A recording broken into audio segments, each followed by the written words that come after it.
Good evening. Thank you for being here. So, our first speaker, I just wanted to mention a few things. He was a judge, commissioner. He's been, here he is, Jack Cagle. Okay. I should have said he needs no introduction. He really doesn't need it. Okay, do you need the microphone?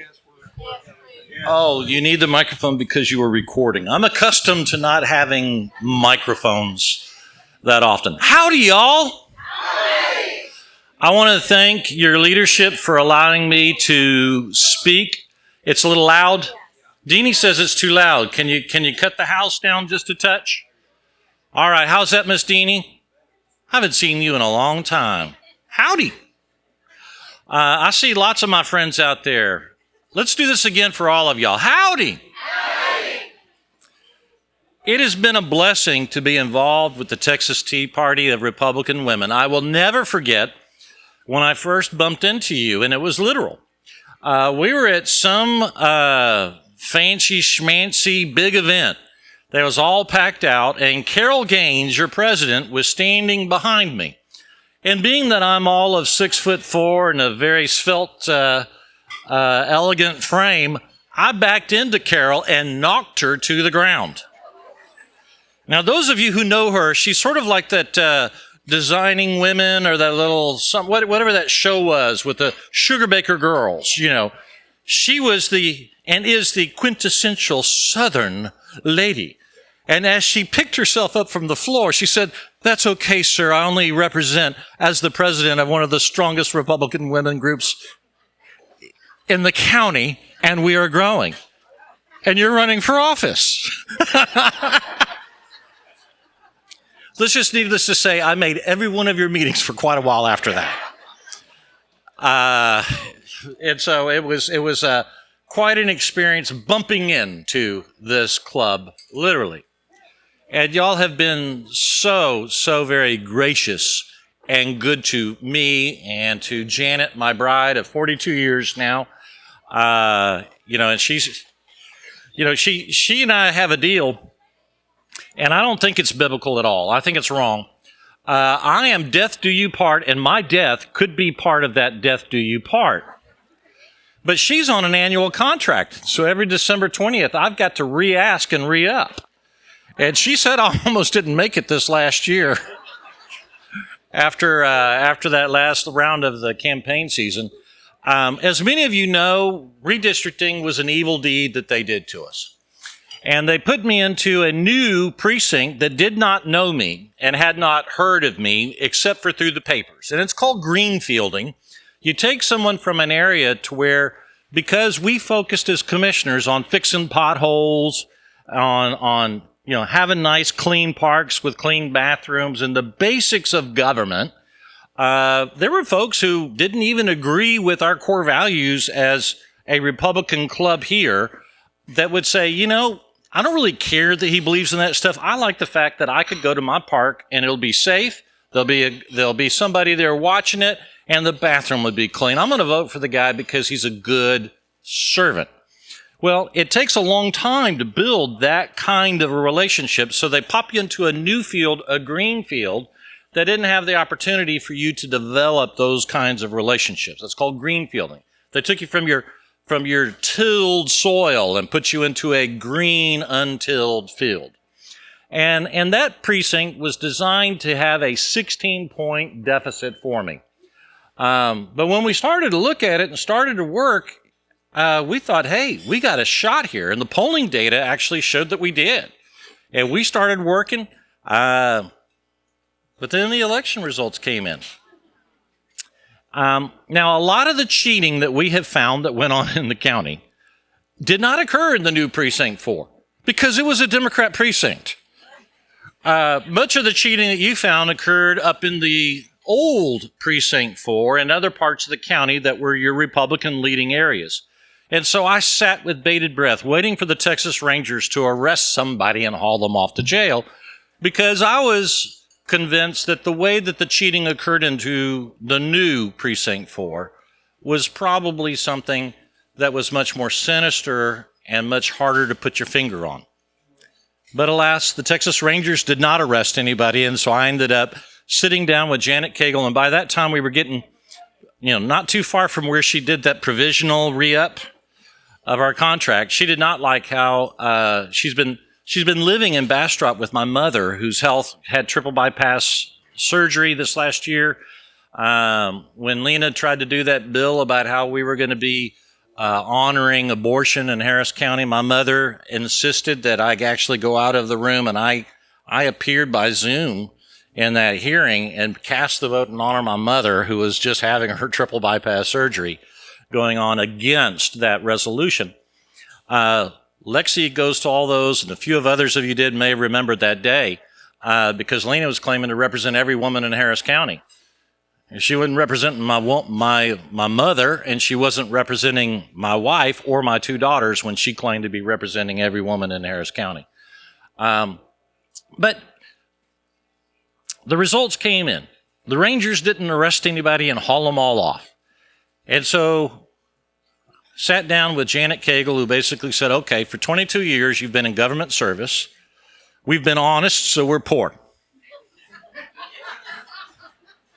Everybody wants to get into Trump's tax records because he made a whole lot of money before going into office. And I'm the guy that says, let's look at the tax records of the people that made a whole lot of money in office.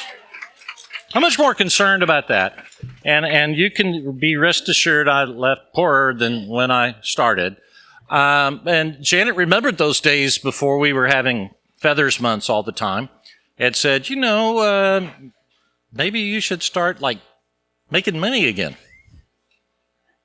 And we have this thing called a grandson now, who is 5 months old. Writer Richard Cagle. Yes. And I have pictures, of course. I almost took you up on the offer of doing the screen so I could show pictures of Ryder.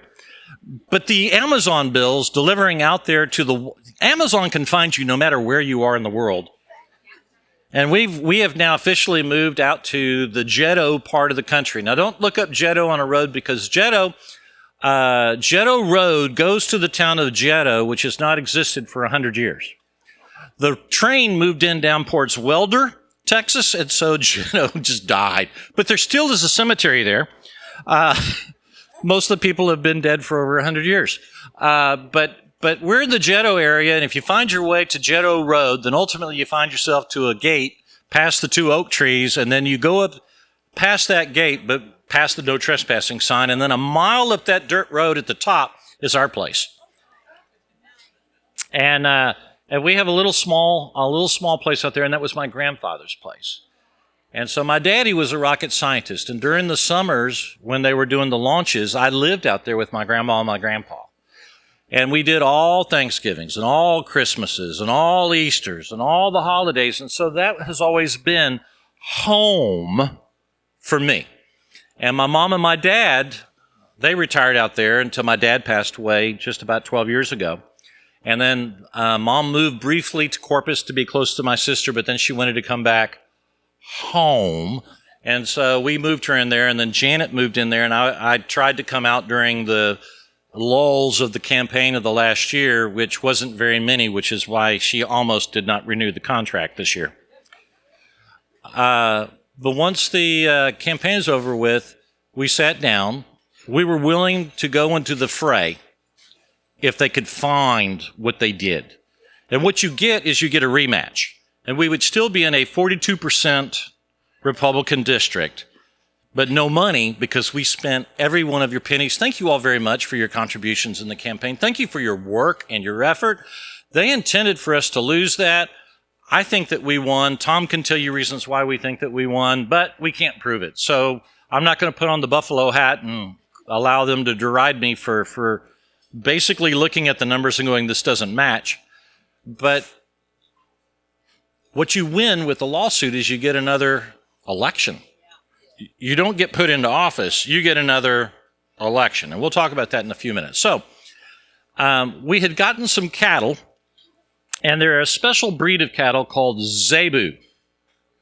And if you're a VeggieTales fan, They actually have a song about the zebu spelt with a C, but it's properly spelt with a Z. And it's boo-hoo moo-moo, Achu Mumu, and Mumu, who were the zebus. And what is a zebu? Well, they're kind of like a cow. You can watch VeggieTales and learn all that you need to know about them. The other interesting thing about zebu is that here I am, 6'4", and not the tiniest person that you know. Yes, Gail, I'm a little taller than you, just a smidgen. And so there, but the zebu are an ancient breed of cattle that come from India. They are Bos indicus as opposed to Bos taurus. Bos taurus being European. And we have a cow here in America that's called the Brahma. And the Brahma bull are usually huge. They're like 2,200 pounds. They're big, massive beasts. The Brahma were bred up from the zebu.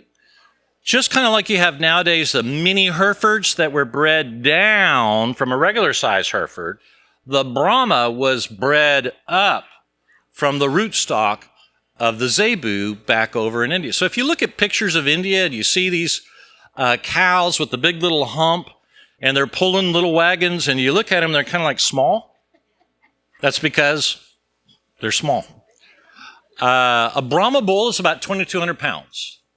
And a zebu bull is between 400 and 550 pounds or so. We got a really fat one. He's about 600 pounds. He's massive. We call him Big John.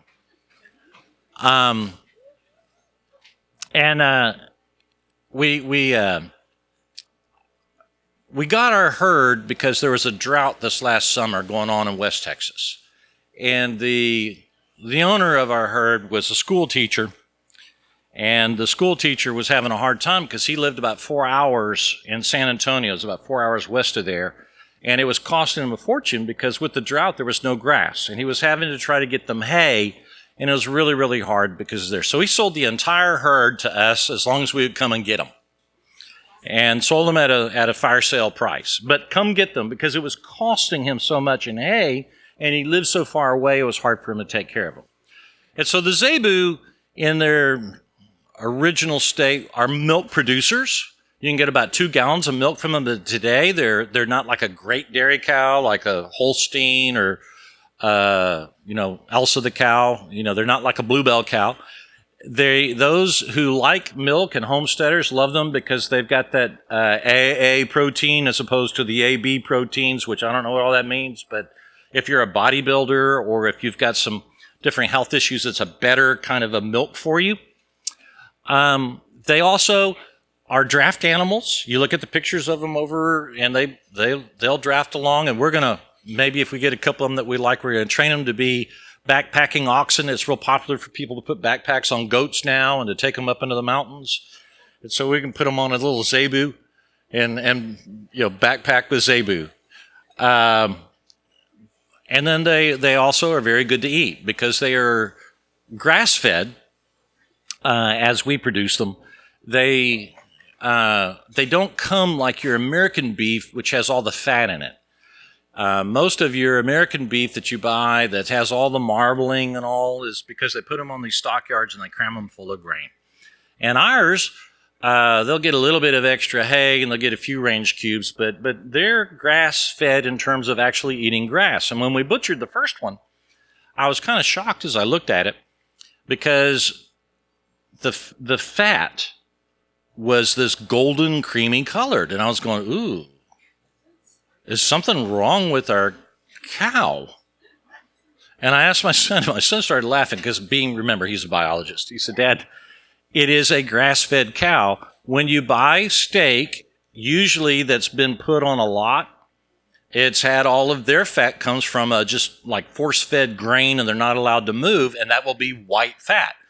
But this has the colors, the carotenes of the grasses that come in, and it turns the color of the fat into a little golden, creamy color.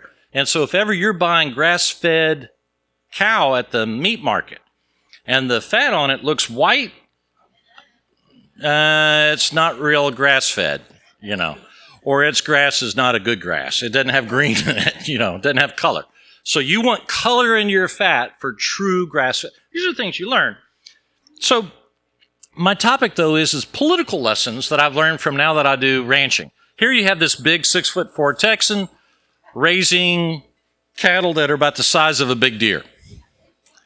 Oh, by the way, another good feature of them is they can fend off the coyotes and they take care of themselves. The other night, my son and I, we witnessed, we'll talk a little bit more about this, an actual attack where they went after one of our newborn calves. And actually, the newborn calf had a little scar on its back because the coyote got close enough to take a bite on it, but the herd just came in, they stomped on it, they took care of it, and the coyote may have survived, I don't know, but the little calf survived.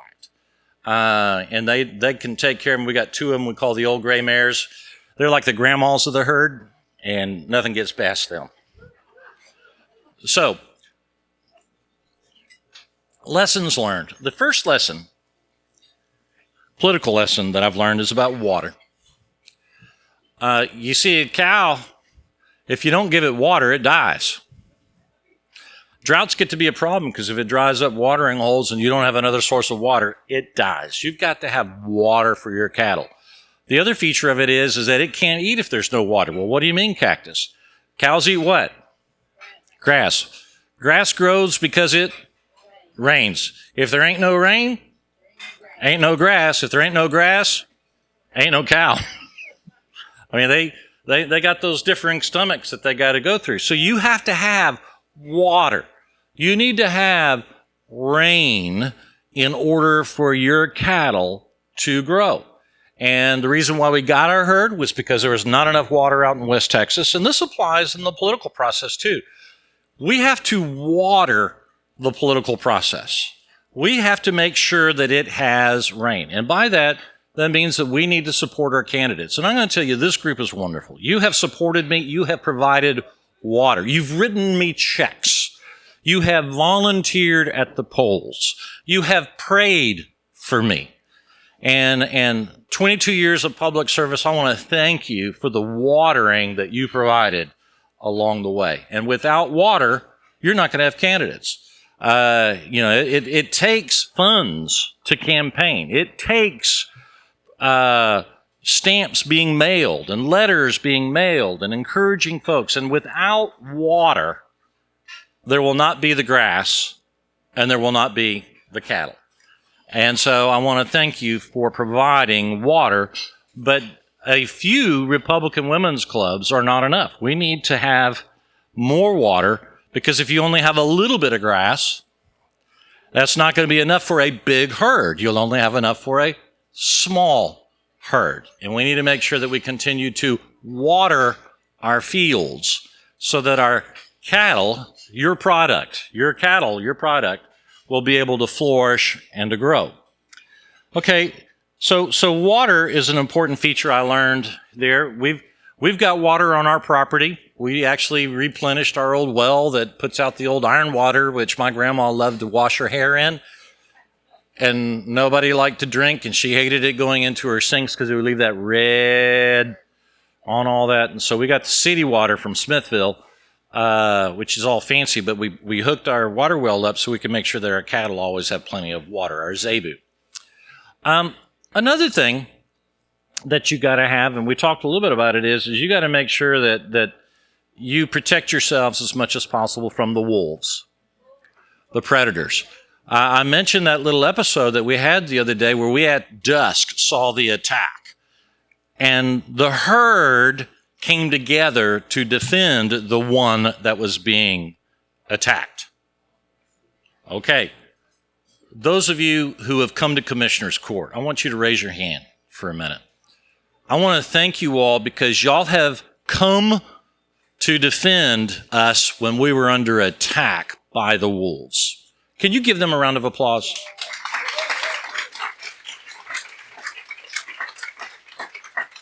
One of the beautiful things, in addition to the fact that Janet kisses me again, of having not been in office since November is I've not been insulted since November. And I'm going to tell you, I don't miss going to commissioner's court and getting insulted 4 or 5 times. I mean, all the way from the way I look, being called fat and pot-bellied and all kinds of ugly other words and whatnot. And the way that it works is if you're a liberal Democrat and you insult someone, then obviously you're going to do what they say as a Jedi mind trick because you don't want to be that thing that they just insulted you with. Well, I'm sorry. I'm a stupid Texan. You insult me, that means I ain't going to do what you just said. Ask me, and I'll give you the coat off of my back. Tell me, and you have to knock me on my back. And so it's nice not having been insulted, but we have wolves amongst us that are wanting to prey upon our society. And sometimes those wolves will attack a member of our herd. And we're a pachyderm, we're a herd of elephants, not cattle, but still we need to gather together. And when one of us is attacked, when Stan was in office and people would attack Stan, Betancourt, I, and even Raddick would sit there and say, Stan is doing the right thing. And now, it was horrible because it takes 6 hours to get those voting results in when Stan was in office. Horrible. We got to do something different. And then we got in the Democrats and it takes 48 hours and it's not enough time. What happened to the days when 6 was too much? We defended Stan as best as we could, but I think we could have done a better job of defending our herd. I want to thank you for coming to Commissioner's Court. And those wolves out there are very, very clever. The election lawsuits, that's going to be 2 parts to them. Once this lawsuit is won with regard to what happened, the second thing is there will then be open filing, and it's not going to be this person's going to win versus that person. It's going to be a new election. Now, some of you have been around long enough. Back in the day when Kevin Brady was running, I think he had to run like 4 times in a row because they set aside 3 elections. And every time it was a free-for-all, all open, where everybody runs. It's not going to be just a rematch of those 2. And so when that election happens, you will actually see some very interesting things that will occur. So, for example, in the county judge race, it will not be just, I just had my picture taken. It will not be just Lena versus Alex. You could have 5, 6, 7, 8, 9, 10, 12 people running in that thing. There'll be all kinds of strategery going on as to what to do, how to divide up the vote, how to win. Not amongst Republicans, but amongst D's, how to work. I'm just going to stop there since this is being recorded. But there's going to be all kinds of strategery. Strategery, treachery, guile, all kinds of stuff going on. And I'm going to tell you, Commissioner Ellis, he's got me beat on the guile and clever and sneaky category by miles. I'm just an honest fella that says, if I tell you I'm gonna poke you, you better duck because I'm coming. And I'll tell you, it's just you need to be in prayer for your candidates because it's going to be when they win. And I think that they're going to find enough stuff in those Republican precincts about how it was a pretty bad cheat. And it's a cheat by 1,000 cuts. A little bit of a cheat this way, a little bit of a cheat that way, a little bit of cheat this way. And when they get their rematch, though, it's not going to be your traditional rematch, which means, we need to make sure that we support those cows if they're going to go back into that field and to make sure that we do a good job in that. Stan is going to be part of all that. It won't be just Stan versus the Democrat. It could be Stan versus the Democrat, but it could be Stan versus 5 Democrats, which that might not be so bad. Because isn't it going to be whoever gets the most votes wins? So if it's Stan versus 5 Democrats, okay. On the other hand, if it's 1 Democrat versus 5 Republicans, that could end up being very, very much a mess. So a lot of strategery. Strategery, that's a George Bush word for those of you who are too young to remember that. You're going, Cactus Jack, you're mispronouncing that. You're putting the emphasis on the wrong syllable. It's strategery. That's a Bushism there. We're going to need some advanced strategery to make sure that that next election goes. And so we gotta watch also though for the wolves, and that means we need poll workers. And I'm grateful. I had 250 poll workers for early vote and another 250 poll workers on election day. And that's a pretty significant effort. We were supposed to lose by 16 points. We lost by a point and change. I think we won, but I can't prove it. I can't prove it. And Janet is very glad that I'm home and that I'm laying by her 5 nights out of a week. Did I mention that I get kissed every now and then now too? 42 years of marriage. It took me having to lose an election to get that spark back. So number 2 is we got to watch out for the wolves. The third thing, and this is a little bit sensitive for us as Republicans, is you need to have a proper space for your cows to wander. You see, if you coop them all up, when we first brought ours on, we kept them within a little small pen for about a week so that they wouldn't just go and bang around. And so we kept them in but the hay disappeared out of there like that. And we're feeding them pretty heavy. And then we opened it up and we put them in the little 2-acre pen. Guess how long that grass lasted in there? Not very long. You got to have a lot of grass to support your herd. But you also need to have strong fences. If you don't have good fences, then your herd is going to, get lost and are out there. And, they got rough estimates out there, but basically they say for a regular sized cattle, you need about 5 acres per cow, depending upon your type of terrain that you have. The great advantage of a zebu is that they're a little bit disease resistant. They're drought resistant because they can eat and forage and do other kinds of stuff. And they're naturally skinny with skinny bones. And so, they don't mind eating a little bit less when they got to. Disease resistant, drought resistant, and some other kind of resistance. Pest resistant, bugs and whatnot, they handle those pretty good. Which is why the Brahma were brought over for South Texas and the King Ranch to deal with all of the harsh conditions that were down there. And so, but they need space to be able to eat grass. You got to have space for them. You need to have a good fence, but you need to have space. And the thing that I thought about that is that sometimes there's family fights, and then there's fights with the other side. Family fights and fights with the other side. Joyce knows this. We met fighting for pro-life way back when. But when I was in the brand new Precinct 4, which was a heavy pro-abortion place, I told everybody I am adamantly pro-life. I have the same position as the Pope, although I'm a froth in the mouth Baptist, but there ain't a thing that Commissioner's Court is supposed to be doing about the life issue. I'm here to fix your potholes and to make sure your bathrooms are clean. I'm here to be your servant. By the way, do you ask your plumber or do you ask your mechanic whether they're pro-life or not? And the Democrats that I would talk to and say, I am adamantly pro-life, but do you ask your plumber, do you ask your mechanic? They would sit there and go, no. Okay, then why are you making your decision on who's going to fix your potholes and who's going to keep your bathrooms and your parks clean based upon that issue, which is irrelevant to what we do? And if you want to judge me for that, fine. But judge everybody you deal with in life on that criteria, if that's what you're going to do. Have your fence, but have your fence wide enough, because if I could have said, you got to stay in the corral here. Only vote for me if you're pro-life. Did I only want the pro-life vote? No, I wanted everybody's vote.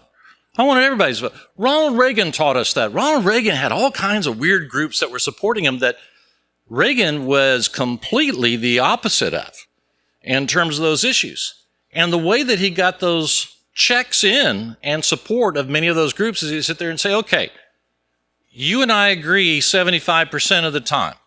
and we adamantly disagree on 25% of the issues, you know that I'm going to stand up for the 75% that we're in agreement with, and I'm going to fight you on the 25% we don't. But do you know what you call someone that agrees with you 75% of the time?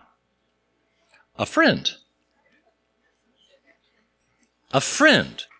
And I think sometimes we go, if I disagree with you 5% of the time, you're my enemy. And the old story of the two men on the airplane. Stan's heard me tell this story many a time. Two men that were on the airplane, the plane develops engine trouble and they run up, and the pilot's dead from a heart attack, or he'd already jumped off the plane with his parachute. And so these two guys are helping all the other folks out, and they're handing out parachutes, and they're down, and there's just the last two guys, but there's only one parachute. And one fellow says to the other, he says, you know, I'm a Christian. I know I'm going to go to heaven. You take the parachute. And hands it to Bob. Bob looks at Al and says, I'm a Christian. I know I'm going to go to heaven. And I'm a Southern Baptist. I believe that, once saved, always saved. And so I'm worried that maybe when you're halfway down, you might get scared. You take the parachute and go off. The guy goes, really? I'm a Southern Baptist too. And Bob goes, really? Yeah. He says, I'm part of the Southern Baptist, and I'm also a 5-point Calvinist. At which time Bob says, die, you heretic, and pushes him off the plane. Got so close, and then die, you heretic. We do that as Republicans occasionally. And we need to make sure that we got room enough for our cattle to wander. We need to keep the fences strong, but we need to have enough room for the cattle to have enough place to wander so there's enough grass for them all to eat. Don't compromise your principles, but have room for folks to wander. I will take the vote of someone who disagrees with me 25% of the time. I'll take the vote of someone who disagrees with me 49% of the time.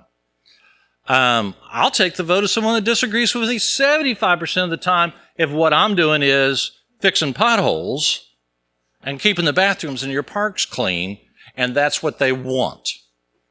And we need to remember that, because sometimes our rhetoric will cause people who would vote for us to not to, because we don't have enough room for them to wander within our fences. So be careful with that. And then the last thing that I learned is that you got to have some whippy going on with your cattle. How does your herd grow? You're going to have a bull, and you're going to have some heifers, and if all that works out well, then you're going to have little calves. And let's just call it love. You got to have some love. One of the things that I've noticed about most of our folks on the other side, and especially those who they're always angry. And it's really interesting because in Commissioner's Court, they had the 3-2 majority, and they would win, but they were always angry. There's no love. There's anger and angst, no laughter, no joy. Our God is a God that provides joy. Our God is a God that provides peace. Peace, joy, happiness, love. What are all those other attributes of the Spirit? Loving kindness, charity, all those good things. We need to have some love going on. And if you have love, then your family, your herd grows. And we need to make sure that we've got some love that we've got on. How will they know that you're Christians? By their love. And we as Republicans sometimes conflate too much our Christianity and our Republican values. But I'll tell you, my name is Cactus Jack. I'm named after one of them old Democrats, Cactus Jack Garner, Vice President Roosevelt, the one that said being vice president wasn't worth a warmed over bucket of spit. And in those days, every room had a little thing called a spittoon. This was not a pretty picture. When he said warmed over bucket of spit, he's talking about a spittoon bucket of spit. That was an ugly reference. That's what he said being vice president was worth. He was an old rugged individualist, and my granddaddy named me after him. That's actually my legal name. Longer story on Texas has legal common law names. That's my legal common law name, Cactus Jack. But I was going somewhere with that. Stan distracted me with the spittoon. Oh yeah, we started off being Democrats. Old school conservative Democrats that believed that the government should stay out of your business, rugged individualism. And then those guys got driven out when they drove out Phil Gramm back in the day. And then our family, the party changed and we basically got kicked out. And I'm going to say this, talking about the wandering. There were some moderate Republican women in this county who did not agree with my strong, I represented the pastors who were jailed by Eileen O'Neill. Held hands with Stan in that line, the pro-life line. But they tolerated my passion for life, but also my passion for conservative fiscal values. And they were fiscal conservatives and they were social moderates, but they tolerated my passion because they loved my energy.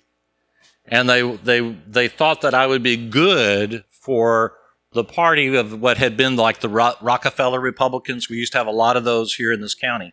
And in fact, in the old days, you could tell whether it was a Republican Women's Club or a more moderate Republican Women's Club because whether or not they had the word "of" in their name. So this was the Texas Tea Party of Republican women. There was the Daughters of Liberty. And they were more of your staunch pro-life type groups. Wonderful group of ladies in Magic Circle, no "of" in it. And they were a little bit less, they were a little bit more, they weren't as staunch conservative in those days as the "of" groups. And we could go and give those examples. But the non-"of" groups who were in the dominance when I first got into politics tolerated us. And I'm going to say, at the risk of offending some folks, we need to keep our fences on what we believe, but we need to be tolerant of people who will vote to support us, to keep us in office, and not necessarily drive them out of the herd, because if we tighten that corral, there won't be enough grass to grow. And we are now in a purple county, no matter how you count it. We're going to need the middle. There was a time when you didn't need the middle. But if you don't take the middle, then you give the middle to the other side. And you end up with higher taxes. You end up with trees being planted counting as law enforcement and cops not being adequately funded and crime sprees because judges turn people loose because of this whole bond fiasco that we've got going on. So, how do you get the middle? How do you get the other side? You smile at them and you show them a little love. And when we show love, then we'll have calves. We'll grow. We need to reach out. If there's no love in the herd, if the bull doesn't like, I get excited when that bull, he curls his lip up. Okay, there's going to be some babies coming in about, 10 months. I'm sorry, I may be getting too graphic here for those of you who aren't accustomed to farm life. Yeah, but the bull, when that lip curls up, yeah, he's ready. It usually means there's a heifer that's ready too. You need both of that, So there's my political lessons that I learned from my Zebu. Water. You got to water your candidates. You got to make sure that they got enough to run. And thank you for watering them. Wolves. You got to fight the wolves. They ought to go to prison. Somebody earlier I was talking to, they were frustrated because, all these, if you seem to be a Democrat and you commit a crime, it's okay. It ain't okay. It's wrong. Wolves, wander space, and the last one was a little woohoo, little love, woohoo, to make it all go around. And so that's my political lessons from rearing cows. How's that?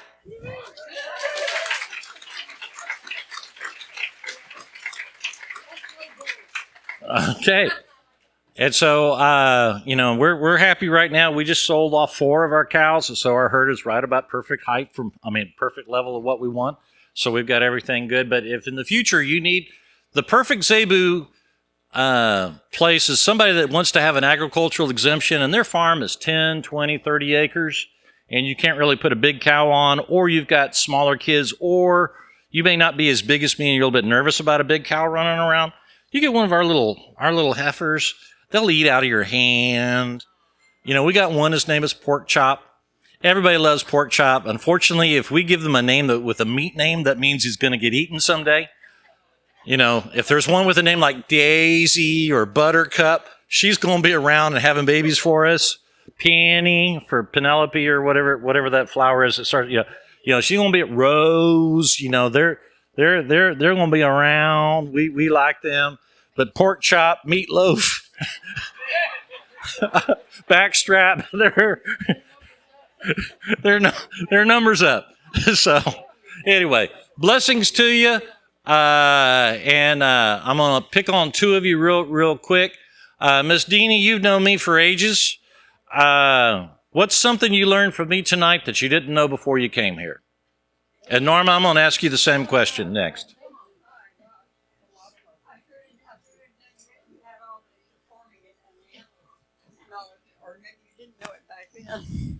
My daddy and I, when he was healthy, before he got a little bit ill, we used to raise longhorns up at this property. And longhorns were a lot like zebu. You cut them loose, and then you just kind of pick up the calves when they drop them. The zebu are a little bit smaller and a little bit gentler than the longhorns, which are just sort of wild. And so I'm enjoying them because they'll eat out of your hand. It's just really they're cute. Pork Chop loves to eat out of your hand the most, and it's going to make people cry when he gets turned into, poor little Pork Chop. So, all right. So the cattle. Norma, what'd you learn from me that you didn't know before? And then Gail, I'll ask you last, and I'm going to turn it over to Mr. Scott in the back. I think you confirmed a lot for us about the cohesiveness and having a lot of grace and mercy. All right. What she said was, we need to have cohesiveness and grace and mercy. Gail. I hadn't heard the story about Carol Gaines.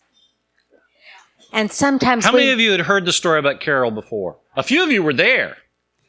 Yeah. I looked Carol Gaines up when I was president to see if I could get her back here for a meeting at one point. She said I'd knocked her down and she wouldn't come back. She still had a sore hip from that? Yeah, that was it. No. No, she was lovely and gracious. But I think the lesson that I learned is that even when you get knocked down, you can still be friends, even if whether it's accidental, even on purpose. And I think that's what I learned from the Carol Gaines story. All right, very good. Okay, I think y'all have some regular business. I don't know if they're going to let Scott speak now or they're going to make him go to the end because he'll be the dessert at the end. I'm the salad with the croutons and the tomatoes. I love you all. Thank you so much. I'm got to grab my iPad and get going. Blessings to you.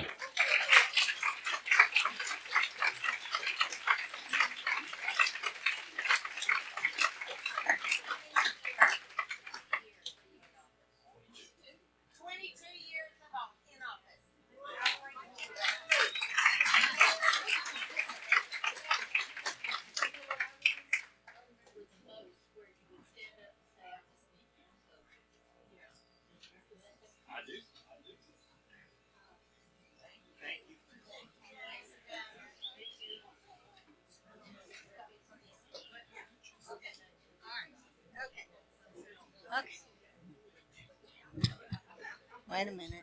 How does this work? Okay, let's see how this works. Okay, our next speaker, what can I say about Kyle? What? We're going to bring this down. Oh, I don't know exactly how to do it, but Okay. Wait. Okay. Wrong one? Down there. Okay. I'm on the top of this thing. Down here. Goodness. Okay, that's good. All right. Thank you. Okay. Our next speaker, what can I say about Kyle? Order. Hello. Thank you. Okay, our next speaker, he has spent most of his career building small businesses and then selling them off. He's been a teacher, a professor, and he is an author. So, and I know his mother. So, our next speaker, Kyle Scott.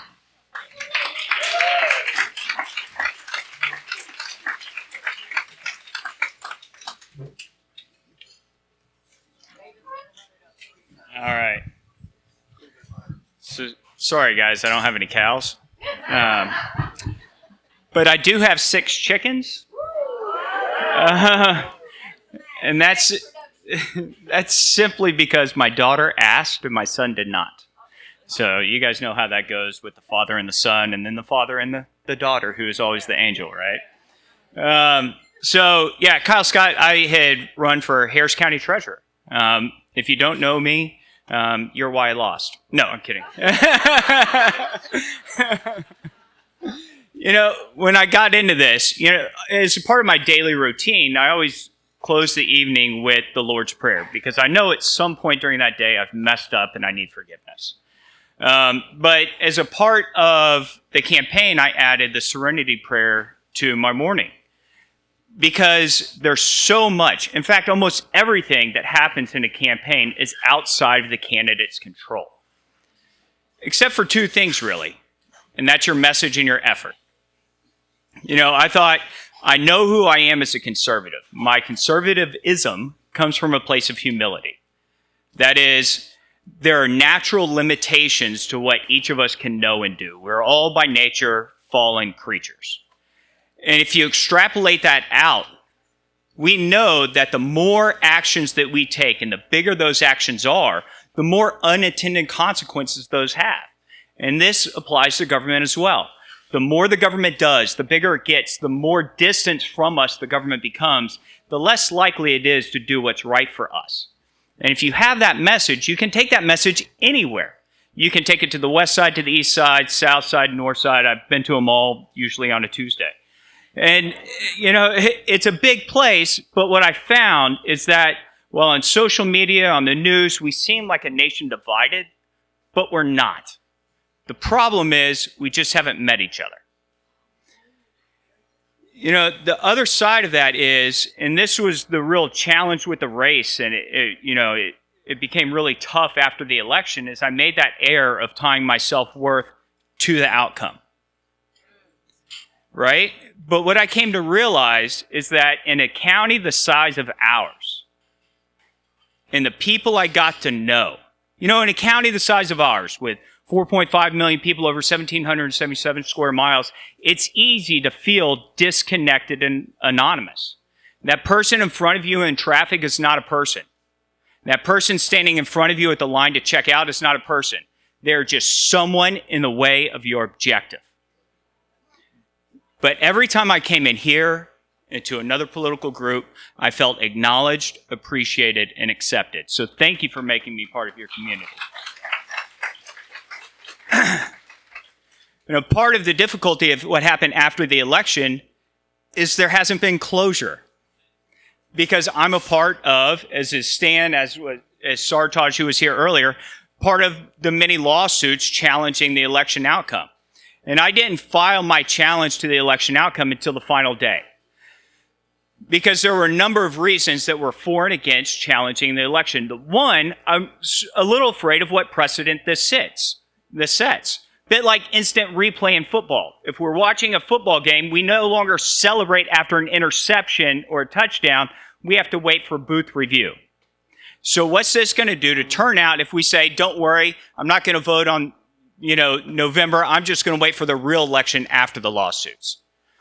The other side of that is, if I ever decide to run, and hopefully my wife stays with me this time, still, if I ever decide to run again in a countywide race in what is, in fact, a purple-leaning Democrat county, I almost stand no chance of winning.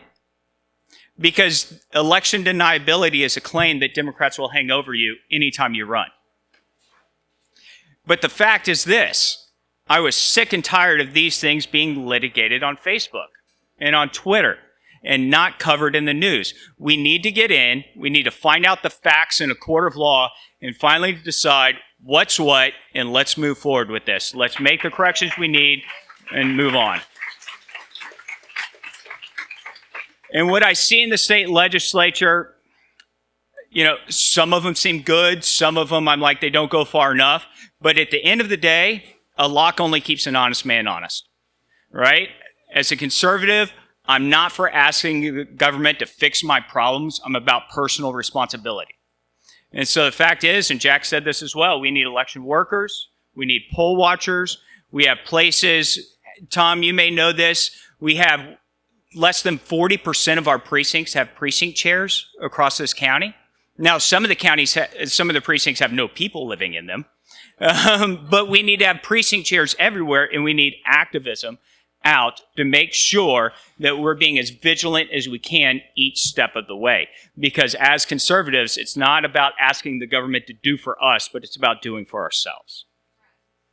So as the election lawsuit goes, there's not a lot we can talk about. So I think Mr. Norman said, "Will you talk about it?" I said, that's going to be a really boring talk, because once the court case is started, there's very little that you can say.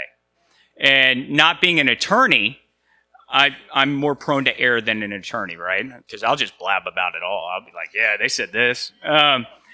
So what I want to talk about is a lot like Jack, and I think we're going to hit on some very similar points, which were lessons I learned from 2022, because we don't want to have, election irregularities aside, we don't want to have a repeat in 24 and 26 and 28 of what happened in 22. So I thought, yeah, there's some lessons I learned and could be applied. But two caveats you guys need to keep in mind as I give these. First, when I say Republican Party, I am not speaking of the Harris County Republican Party, HCRP. I'm speaking in terms of all Republicans or conservative-leaning voters. I'm not condemning or speaking ill of HCRP in any way. I was a part of the process, so I'm a part of the problem. The second part is, you're receiving advice from a loser. So take it with a grain of salt. What I have to say may not really be effective, so I'll leave you guys for that for you guys to decide. But I'm your loser. But the first lesson I learned is go to where they are. Harris County had 3 headquarters on I-10 between 610 West and Katy. Let me say that again. We had 3 and only 3 headquarters from 610 West and I-10 along I-10 out to Katy. That leaves a whole lot of the county untapped. We don't go to Channelview, Huffman, Crosby, Hobby Airport area, Alief, Sharpstown, Galena Park, Manchester, Magnolia. Yes, there's a Magnolia under the ship channel that's not up north. We don't go there. Republican Party, Republican leaders, whoever it is, we need to open up some stuff on the east side and the south side. And we don't go there to tell them what we think or to tell them why they are wrong.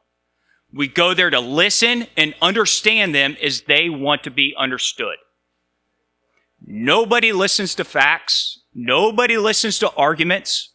When people are looking to form their opinions, they survey the landscape for the facts that confirm their biases. The only thing that persuades people is trust with their interlocutor. We have to build that trust by, as Jack said, by showing that we care. If we opened up a headquarters somewhere and we brought in a new pastor from the area each Wednesday for Worship Wednesdays and we didn't talk politics, if on the weekends we taught prenatal lessons to mothers, we taught financial literacy and offered free legal clinics and showed that we care. Each of us goes to church on Sunday. Find one church in the neighborhood that you don't usually go to and adopt it once a month and attend. And I'll tell you, they'll pick you out as a Republican. I have Republican stamped right here on my forehead. I'd walk into places and this lady goes, "What you running for?" But I'll tell you what, by the 3rd or 4th time she said, "You see, I'm all right. How can I help?" And that's what happens. You go, you build trust, and they get to know you. That doesn't mean they'll necessarily agree with you on everything. That doesn't mean that they'll necessarily be persuaded. but it does mean that they'll trust you and they'll open themselves up to listening. I've never heard anybody say, wow, I just listened to my crazy niece so much. I just listen, and just let her tell me everything she thinks. What I usually hear is, I talk to my neighbor and my neighbor doesn't want to listen to me. That's the wrong approach. We need to go to where we are not. Because right now, we are losing ground to Democrats, but even more to Democrats because both sides are losing. Now, we're losing numbers relative to Democrats, but the independents are growing relative to both parties. And we need to make sure that we're there as they leave the Democrats, that we're there to catch them. We have to get into the independents. The second component is recruit the candidates. Almost all of our candidates come from Interloop, Memorial, and Spring. I don't think we had a candidate from Baytown or Channelview, Clear Lake, Morgan's Point, Hobby Airport area, Sharpstown. We didn't have anyone. These are the people that already have the trust in their neighborhoods. They already know the people in their neighborhoods. They can relate to these people. We need to do a better job of recruiting candidates. And while we're at it, recruit more female candidates. Up and down the ballot, we were all, for the most part, within this 48 to 52 margin. Female candidates outperformed. And the reason for that is quite simple. And it comes down, abortion will always be an issue. Voters don't know who they're voting for. They see a name or they see a party. They don't know who they're voting for. And it's proven through survey after survey that when a woman independent who's pro-choice steps into a booth, if she sees a Republican name that's a female, she just thinks that they're more sympathetic to the pro-choice movement than a man. Doesn't make it true. That's just the perception. In a county where we have 86 races on the ballot, we're going for name recognition and party recognition. Right? So it's recruit the female candidates and recruit from a broader swath than where we currently recruit. The second side of this, we are falling way behind on the data collection effort. Way behind on the data collection effort. We still go to Republican voter rolls to figure out who to target with our mail and our text and our robocalls. We're fighting and fishing in a shrinking pool of voters. In 1996, Karl Rove had this brilliant idea, this is not my idea, of going and identifying Republican-leaning voters who were not identified themselves as Republicans. How's he know? You subscribe to hunting and fishing. You go to NASCAR events. And he said, well, if you're shopping at Carter's Country, chances are you lean our way. You have no Republican voter history, but you're shopping at Carter's Country. I'm going to hit you with the mail piece. This becomes easier and cheaper with the advent of social media, with IP searches, with SEO searches. We can target people with certain issues that are specific to them and pound those issues that are important to them with a conservative message that we haven't done previously. This is done by Republicans in Democrat and purple states. This is done by Democrats within Texas. Why hasn't Texas done it yet? Why didn't Harris County do it? Because we didn't recognize we were losing until 2022. We didn't recognize this place was lost. We had been Republican dominant for so long, we just got lazy and stopped looking for new ways to win. And those in charge of running the elections, and here I'll call out the consultants, it's a copy and paste operation. I mean, they're in the business of making money, so they're going to copy and paste. It's the classic innovator's dilemma. I call consultants the Kodak of politics. Kodak had the digital camera before anybody else, but they didn't sell it. Why? They didn't want to cannibalize their film business. That is, these new data collection methods and these new outreach methods threaten their current business model. Therefore, there's no incentive for them to move on because candidates keep going back to them saying, oh, well, you're just a known quantity and I'll go back. You know, Cactus talked a little bit about how Southern Democrats are now Southern Republicans. throughout the course of our history, we've had 3 or 4 party realignments. And this has happened because people adopted a new issue, brought in a new group, and you form these various coalitions. Trump did this, right, by bringing in these blue-collar workers who either stayed at home or voted Democrat or just didn't do anything, and it's yet to be seen whether or not that coalition holds. Political party formation and winning in a political fight is like a street fight. Now, this is not mine. This is from E. Snyder, writing in 1956. Like Melanie said, I'm a former political science professor, so a lot of this is academic, right?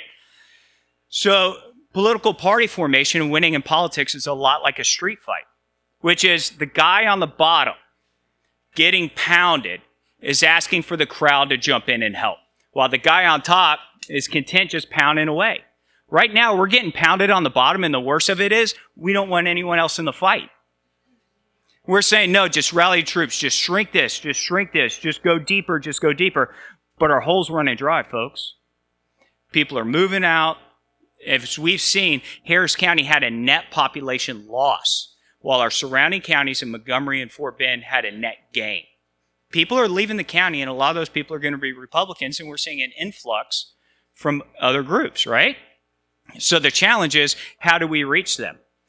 The first, go to where they are. We have to go where they are. We have to get outside of our comfort zone. We all have our favorite spot to eat at right here or, along I-10 West. Who has a favorite place to eat at 59 and Lower Copy? Who has a favorite place to eat at in Jacinto City? You got to show up and go where they are. The next side is we need to recruit from a broader range of candidates.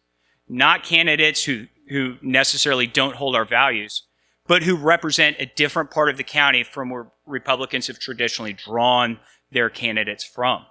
And the third, we need to get creative with the data collection, folks. There's package systems, there's new ways of doing it, you can develop your own. We just have to get clever, like others have, in how we reach out to these other voters. Because we need to catch these independents before or as they're leaving the Republican Party, and we need to be there to catch them when they leave the Democrat Party, because if they don't, we're in a county that's going to continue to tip in the blue direction. So that's all I got for you, but like I said, take it with a grain of salt, because I lost.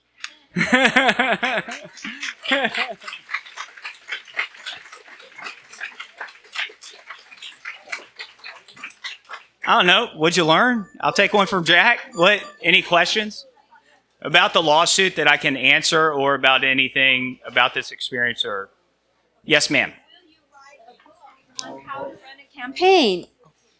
Will you write a book on how to run a campaign? I would hire you as a consultant because I trust you. Yeah. I don't think a book format would be appropriate, but I do think that giving talks like this, working with candidates that I believe in, not as a consultant, just as somebody who wants to see him win, is definitely something I'm interested in doing. There he is. And let's see, Mr. Don's back there. Yes, sir. Yeah, he had the job I was gunning for a long time. Thanks a lot. Came to hear what you had to say, and I agree with it. I think we have to be a lot smarter than we've been in the past. Thank you. This is a lot easier than being a candidate. I'll tell you what. Yes, ma'am. Have you taken your message to HCRP? No, ma'am. Do you think you should? I think I should. Now, this is where it'll get tricky. Is it a battle worth fighting? Yes. Is it a battle I think I can win? No. Who can you take it to that would help you win besides clubs? Yeah, so I think the clubs are the first place. I think that there's certain members of the donor class who become disenchanted that are willing to build organizations to complement what HCRP is doing, not to supplant them or anything like that, but are willing to go out and take chances. And I'm more than willing and have been working with some of them to pull their stuff together. Okay. Yes, ma'am.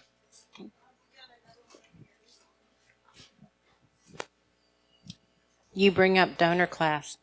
And then also, Cactus Jack talked about the importance of providing the water, the money. However, you also mentioned the candidates all coming from 3 respective areas. The reason for that is money. That's my opinion. Yeah. That's where all of the money is centralized. They have the money to run. So how do we break then that cycle? Yeah, so to address the first one, then take on money. First, the donor class has to be retrained to not just pick the name that they know, but to understand the importance of drawing in new names into the party, right? This is going to take a lot of work. The second side is money has an effect, but it's not the deciding effect, right? We had a county judge who raised far more than Lena and still lost, right? I only needed enough money to buy signs and put in my gas tank. And I still outperformed my opponent in the top 10 Democrat precincts.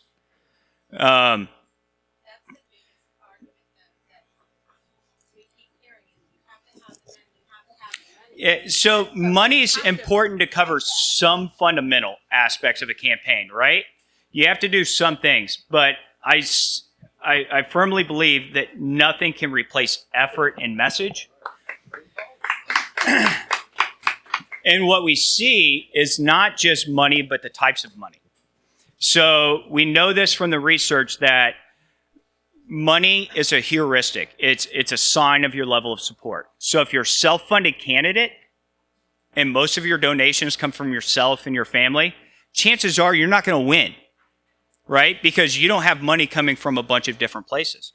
The second side is there's a minimum amount of money that you have to take to win. But beyond that, there's a diminishing return on how much money you spend. Yeah, so candidates like to say, give me money, but I mean, as long as I have gas in my tank, I'm good to go. Well, it's also the argument that they say that for us to then support that candidate, they are the ones that, if they have the money, then those are the ones that we have to support. And if they don't have the money, then those are the ones that we aren't supposed to support. I would ask somebody what. I don't agree with that. Yeah, so if I'm looking at a candidate or recruiting a candidate, my first question is, what are you willing to give up? Right? Have you had that talk with your family? You will not see me on Saturdays in the evenings or anytime during the day, and I will be at a different church every Sunday, right? My pastor calls me, when am I going to see you? I was like, don't worry, I'm getting the Lord, just at a different place. Because you have to do that, right? Don't go to your church when they have the backpack drive if you have to choose. Go to an underserved church and show up and demonstrate your care. Take part in their canned food drive. Take part in their back-to-school activities. You don't have to talk politics, but they'll know you're not from the area. Why are you here? Because I care. That's it. Politics will eventually come up, but I'm here because I care. The problem with the Republicans is we show up when we put up these signs, don't vote for the Democrats, but we only do that 2 weeks out before November election. Like, the Democrats don't believe that we care. I hear from Republicans all the time. Why did they vote for Sheila? Why did they vote for Rodney? They're not doing anything for him. What have we done? When have we shown up and said, I'm here for you? What can I do for you?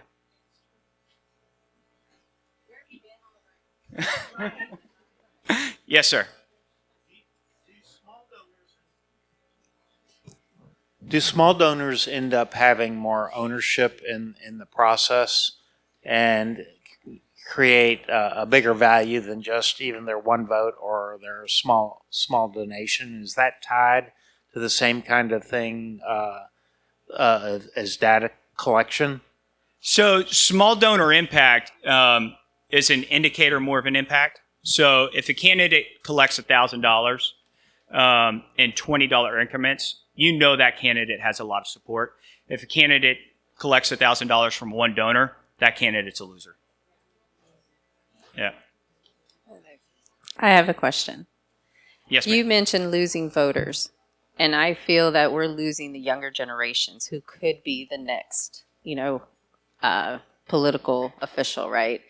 How do you feel we should approach them? Because I feel like they're going towards the middle instead of the left or right.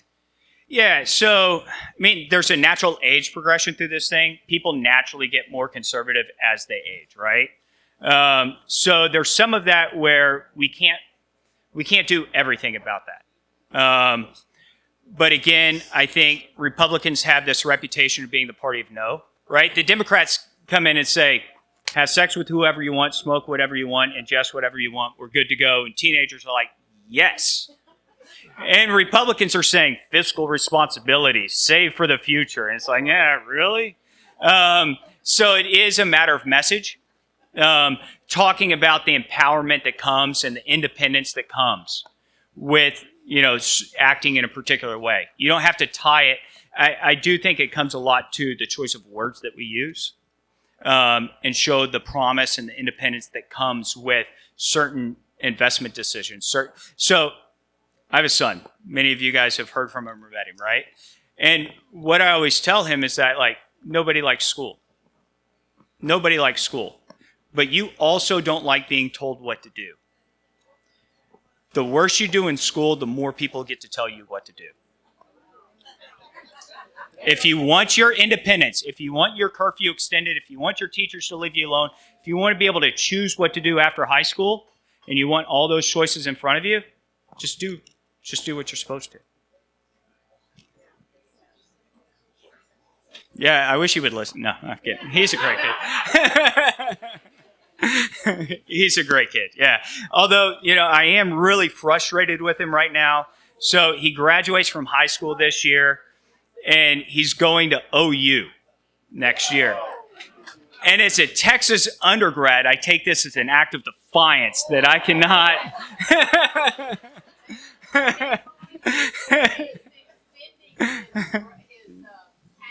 That's right. Yeah, he's growing his passion. Yeah. So I told him, I said, boy, my truck doesn't go past the Red River, so we're meeting in Dallas.